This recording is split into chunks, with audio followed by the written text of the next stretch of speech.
This is reading 6, Project Drawdown. Okay, let's say that we get serious about not only stopping the rise of global greenhouse gas emissions, GHG emissions, but getting to the point where these emissions are actually declining. How do we even begin such an undertaking? Specifically, what do we need to do? Install more wind turbines, more solar? There are two ways of approaching this problem, one personal, one global. Let's start on a personal level, as we hear all sorts of solutions bandied about, from switching to light bulbs to unplugging our phone chargers. In his book, Sustainable Energy Without the Hot Air, the late Andrew McKay drew attention to the fact that the BBC News suggested that, and this is a quote, "As the nuclear power stations will be switched off in a few years, how can we keep Britain's lights on? Unplug your mobile phone charger when not in use." Okay, first, this is certainly a good thing to do. But as McKay aptly notes, obsessively switching off the phone charger is like bailing the Titanic with a teaspoon. Do switch it off, but please be aware how tiny a gesture it is. Let me put it this way. All the energy saved in switching off your phone charger for one day is used up in 1 second of car driving. So, then, what are the big offenders in terms of our individual climate footprints? A few years ago, the ever-reliable Union of Concerned Scientists put together a concise article on the subject that, among other things, explained where our primary emissions come from, and this is personally. The first is housing. They can account for 1/3 of your climate footprint, especially if you live in a large suburban or rural home. The main problems are heating, cooling, and home energy use. The second thing is transportation. For the average American, owning and driving an automobile accounts for about 1/4 of our individual climate footprints. Third, all the stuff that we buy, from tangible items like clothes and furniture to services like haircuts and healthcare, amounts to about 1/4 as well. Finally, rounding out the big four, the production of our food also is responsible for an extraordinary amount of greenhouse gas emissions. So, as I noted in a previous lecture, if you just address these issues by getting rid of your car, living in efficient housing, and eating a largely plant-based diet and wasting less food, as well as reconsider your relationship to stuff, you could likely cut your climate footprint in half, perhaps even a good deal more.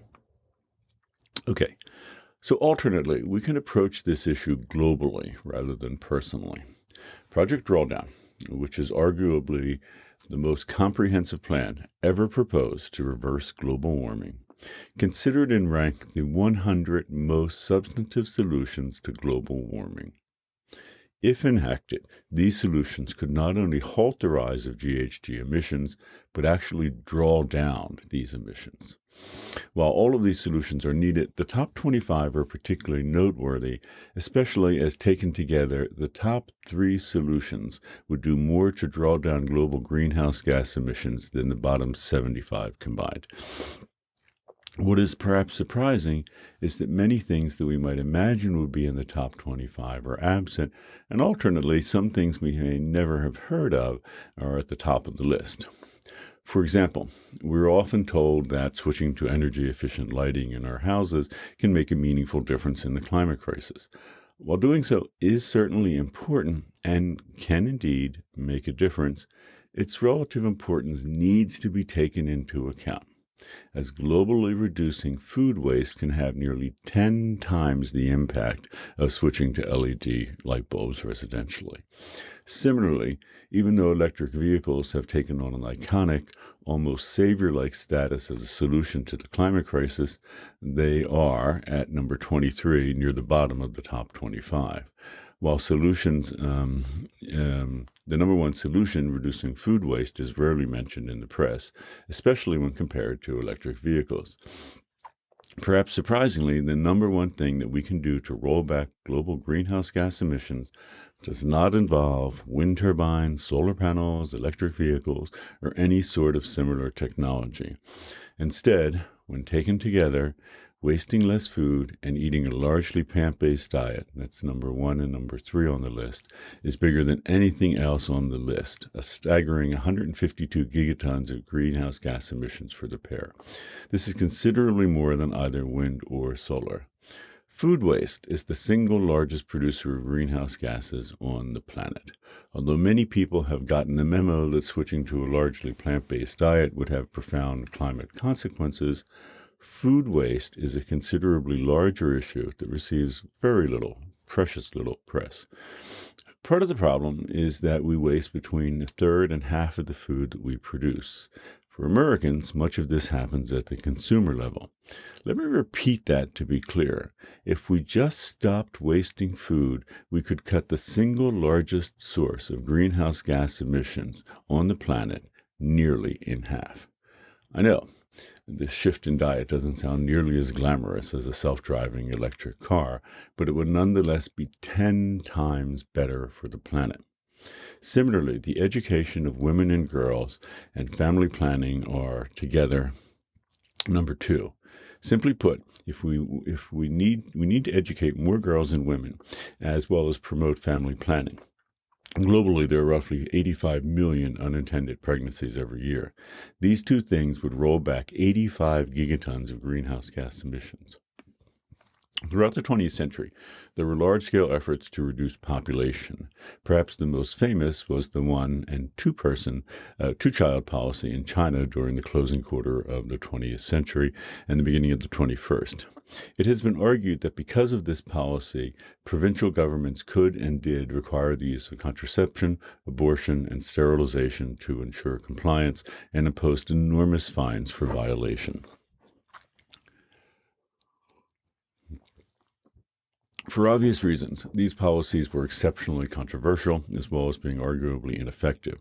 We now know that there is a much simpler solution.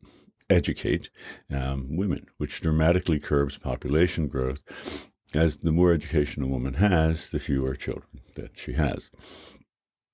No one has to force women to make this decision, as it is simply their choice. Simply give them the choice. This is not to say that we should place responsibility for this particular issue with girls and women. To the contrary, the responsibility lies with the institutions that restrict a woman's access to education and control of her own body. And 2, it's obviously the case that contraception is a male responsibility as well. So why is population so important? 60 years ago, when I was born, the global population was about 3 billion. At the time of this recording, it's 7.75 billion. By 2050, it will be approaching 10 billion. The simple fact is this many people are profoundly taxing the resources of our planet. Hence, reducing the population of our species is one of the main things that we can do to mitigate the climate crisis.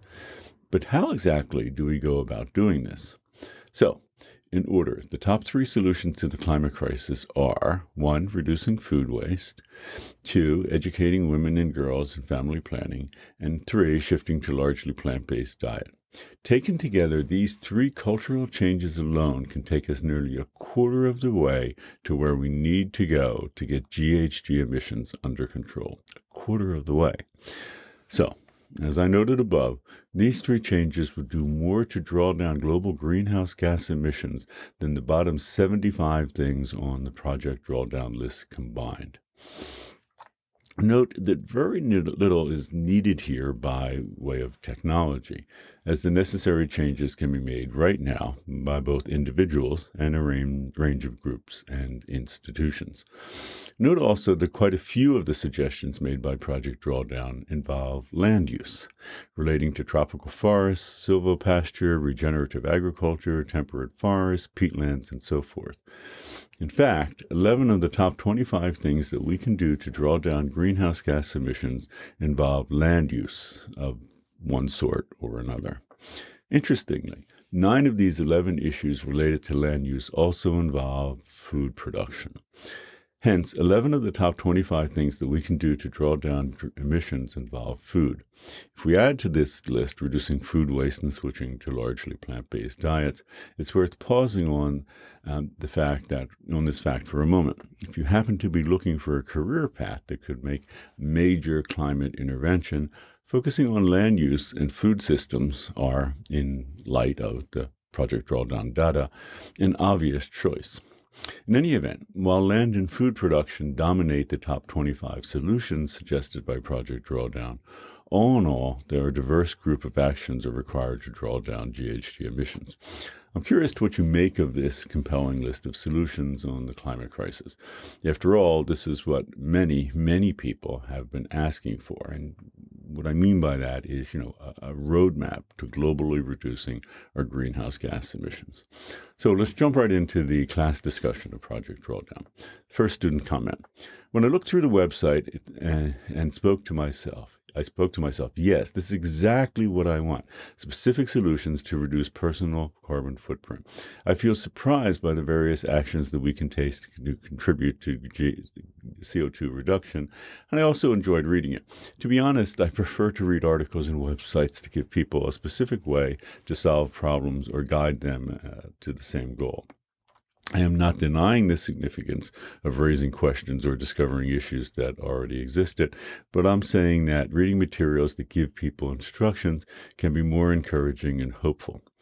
I grew up in China, and I'm sure that our media is displaying advertisements about saving food, water, and electricity. However, it is not until the moment when I read this week's reading that I know that there are even more things that we can do. And that's the end of the quote. Many, many people made comments similar to this one. If you follow the news, you will hear about the climate crisis on a daily basis. You will hear about its disastrous impacts in the form of droughts, wildfires, hurricanes, and so forth. The political squabbling over the issue also receives a great deal of attention.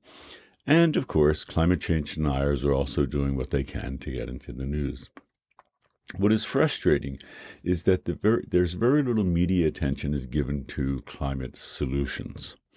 When it is, things like switching off your lights and unplugging your phone charger are often, rolled out, which is why I think the Project Drawdown is so important, as it lays out solutions in order of their climate impact. Hence, it's not surprising that this person exclaimed, yes, this is exactly what I want. Specific solutions to reduce personal carbon footprint.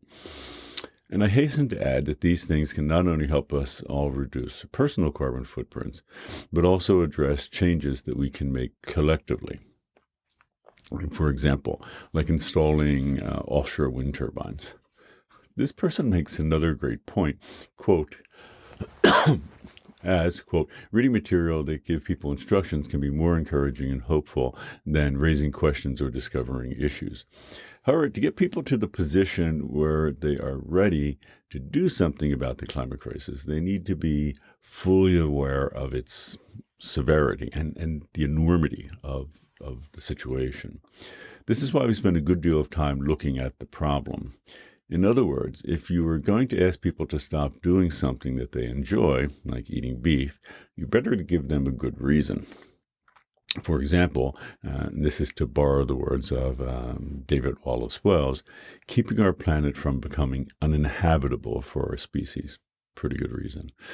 Then, when people are, like this person, ready to roll up their sleeves and do something about the climate crisis, laying out the solutions in order can be, to again quote this person, encouraging and hopeful. To state the obvious, when we can do something, anything about a problem, it is generally far better than feeling helpless.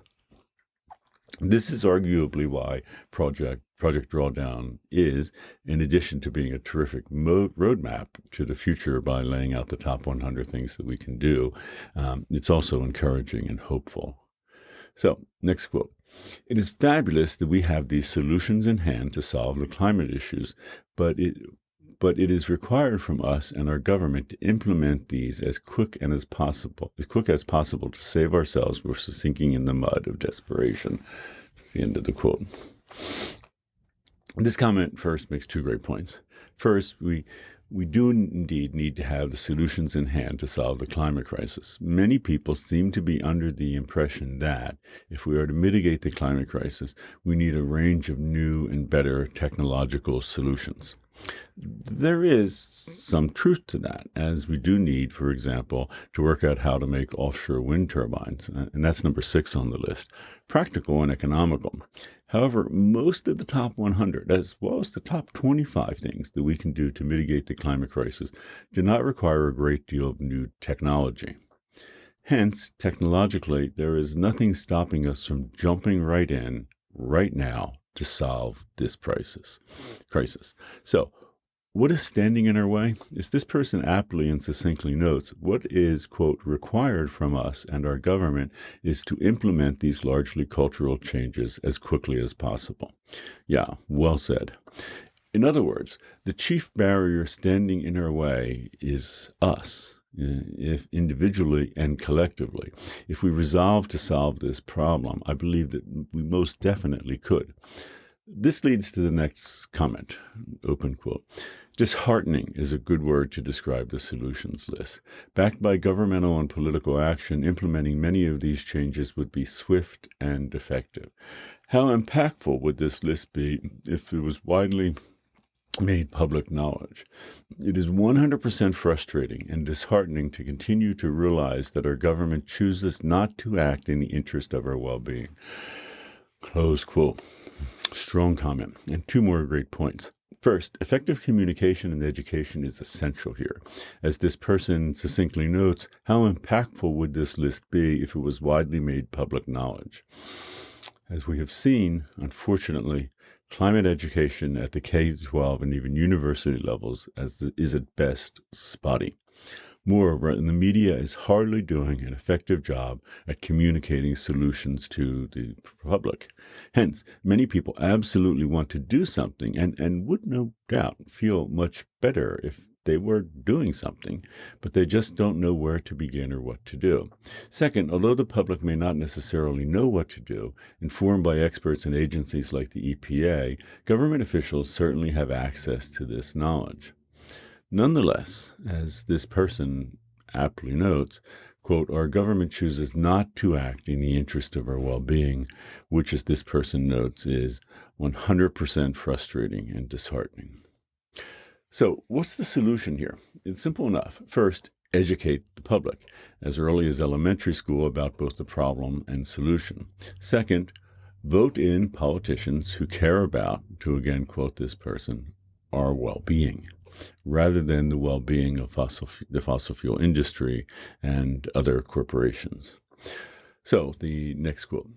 When I first looked at Project Drawdown, I assumed the list of solutions would be the things that I have heard of before.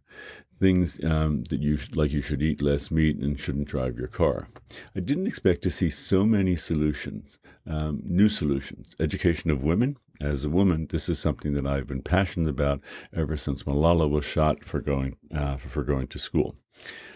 Many people commented that they discovered all sorts of solutions on the list that had never occurred to them. After all, most people have never heard of silvopasture, tree intercropping, regenerative annual cropping, and so forth. This turns back on the question of communication and education, as it is startling that these solutions are not better known. I should confess that a number of things on the list were, in fact, new to me when I first read it. As this person rightly knows, Malala Yousafzai, who is a Pakistani activist advocating for women's rights, was indeed shot for going to school when she was 15 years old. Astonishingly, she survived the assassination attempt after undergoing a range of operations. Although obviously an extreme example, it makes clear that what is seemingly a simple solution, providing education for girls and women, which is not only good for the climate, but for women all across the planet, this can sometimes be met with fierce opposition.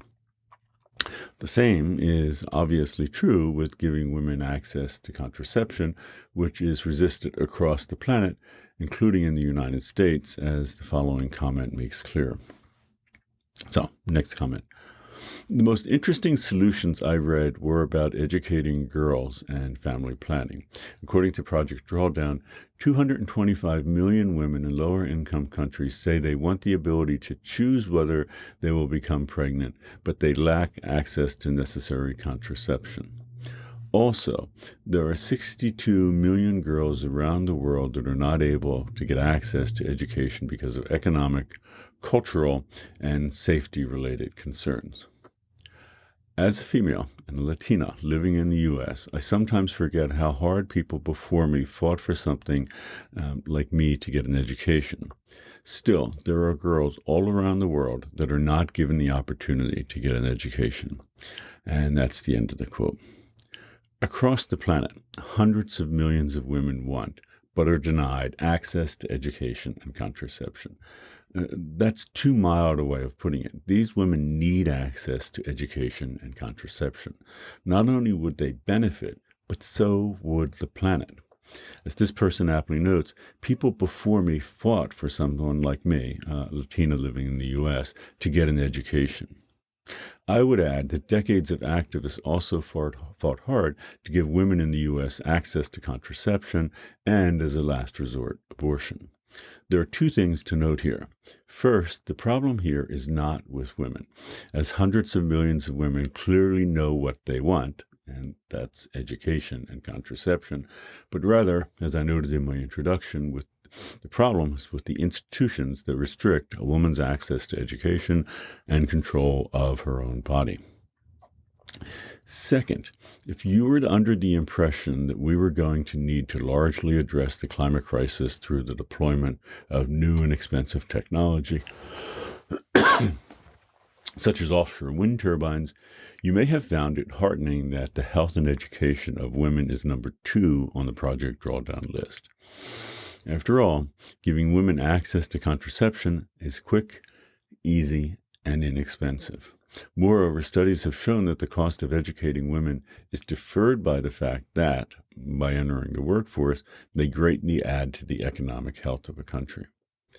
In short, as there is no need to wait for new technology or to spend a fortune on infrastructure, this is something we can jump right in and do. So, what's stopping us? As it turns out, quite a bit.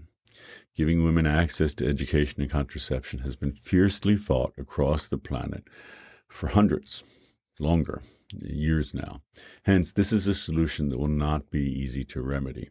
It may well be easier to install offshore wind turbines across the planet. Nonetheless, thinking back on this comment, what is now needed is a new generation of activists to fight for both women's rights and the planet. Proving once again that you do not need to be a climate scientist or a technology specialist to make a real difference in the climate crisis. So, the next quote. When I first checked out this site, I was a little confused, but then I became very amazed.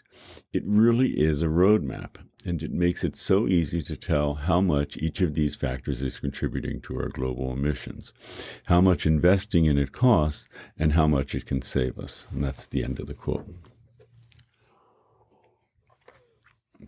This is a great point regarding the actual financial benefits that implementing these 100 changes could have.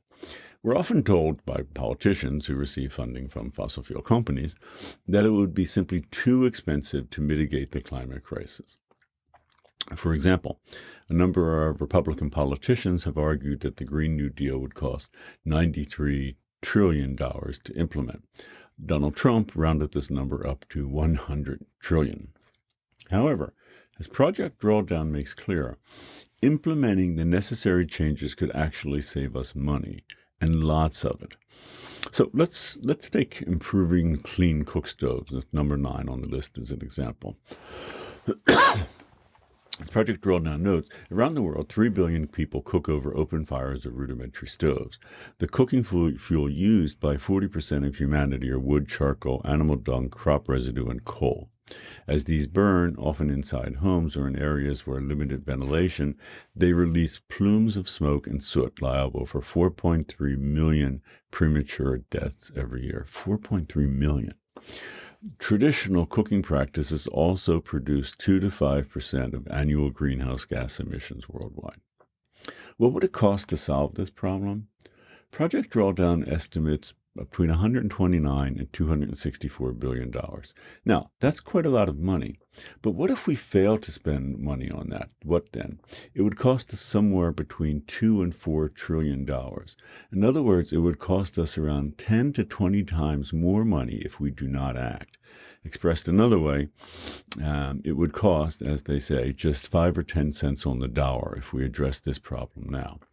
I admit that I'm no economist. I'm not an economics person, but that seems like a terrific deal to me. And as with so many of these issues, addressing this problem would help reduce human suffering across the planet. The fact is that there are 4.3 million premature deaths every year caused by breathing in this smoke, and soot is really just the tip of the iceberg. According to the WHO, and that's of course the World Health Organization, those 3 billion people cooking over fires or rudimentary stoves suffer from a range of health issues, such as stroke, heart disease, obstructive pulmonary disease, and an increase in pneumonia. Indeed, close to half of the deaths due to pneumonia among children under 5 years of age are caused by particulate matter, soot, inhaled from household air pollution. It's just astonishing. Exposure is particularly high among women and young children who spend most of the time near the domestic hearth. So not only would acting on this issue save us trillions, and that's trillions with a T, dollars, it could reduce human suffering worldwide, especially among women and young children. So the next quote. It was great to finally see that among all the false theories surrounding climate change and global warming, that there are still genuine climate scientists out there who are fighting to get the real message out about the climate crisis out to the public, to make them aware of what's truly going on in the world around them. It's because of well-knowledgeable and well-respected climate scientists such as these that the issue of climate change continue to surface and inspire newer generations of people to rise up and tackle the climate crisis as a whole. I could not agree more. I know that sometimes I'm quick to shift from science and technology to cultural solutions. However, I too feel that we owe an enormous debt of thanks to climate scientists, especially as they frequently suffer attacks from climate change deniers. It's not just that climate scientists identify the problem being brought about by greenhouse gas emissions that we've been emitting. They then set out to find solutions. While Project Drawdown should be absolutely applauded for bringing all these solutions together in one place, the project is really just aggregating the work of countless unsung scientists and researchers. This is not to say that the job of mitigating the climate crisis should fall to climate scientists. They have done wonderful work in identifying the problem and coming up with solutions. However, it's up to us, individually and collectively, to implement these solutions. So the next quote. As Ken pointed out, 11 of the 25 solutions are related to land use and food. This just shows how important it is for us to monitor and regulate what we are consuming and how our food is getting onto our plate. Restorative, regenerative, and conservation agriculture are the 3 most important ways farmers should shift to reducing CO2 emissions. Most solutions, however, are not things that I can do personally right now. I cannot switch to wind power, solar power, or nuclear power when I'm currently on campus. I cannot implement agricultural practices nor improve my rice cultivation methods. It's a little frustrating knowing that it is up to the people in power and control over energy and agricultural industries. This is such a good point, as none of us can improve our rice cultivation methods ourselves. In his book, Meatonomics, How the Rigged Economies of Meat and Dairy Make You Consume Too Much, David Robin Simon argues that, quote, a $5 Big Mac would cost $13 if the retail price included hidden expenses that meat producers offset into society. Animal food producers impose $4.4 billion in hidden costs on American society. society yearly. These are the bills for healthcare, subsidies, environmental damage, and other items related to producing and consuming meat and dairy.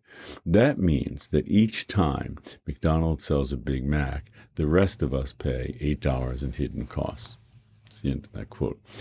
The simple fact is that the U.S. government provides enormous subsidies for the agricultural sector, but virtually none of it goes to mitigating the climate crisis. In fact, since most of it goes to the beef and cattle industries, U.S. tax dollars are actually supporting a prime driver of climate change. How frustrating is that, by the way? So while we can personally switch to a plant-based diet, doing so will not bring about the necessary changes to the agricultural sector. Hence, as this person quite aptly notes, it's frustrating knowing that it is up to the people in power and control of our energy and agricultural sectors. Yeah, as with so many issues, this brings us back to activism and being politically active, as we need to put into positions of power people that are willing to mitigate the climate crisis. While voting is obviously important here, so are activists, as they need to create awareness of the problem. So the next quote. Project Drawdown allowed me to better understand the amount of change humanity can make in restoring the Earth and ultimately combating the climate crisis. Being able to visually see both the economic and environmental impact of such changes can make to heal the Earth makes the desire to create a more sustainable future more realistic. Past readings and videos have often left me thinking that it's too late to act. Yet I feel like these upcoming years will be the most vital in reversing the damage. And that's the end of the quote. Yeah. Perhaps the most important message coming out of Project Drawdown is that we can, as this person succinctly notes, quote, create a more sustainable future. However, as this person also rightly notes, the upcoming years will be the most vital in reversing the damage. Ideally, we should have acted decades ago when scientists realized the enormity of the problem. However, there's no use crying over spilled milk, as there is still time to act. But we need to act now, immediately. While we should definitely welcome new technology and solutions as they become available, we really should, there's no need to wait for them. As Project Drawdown makes clear, we have all the solutions that we need right now. We just need to implement them.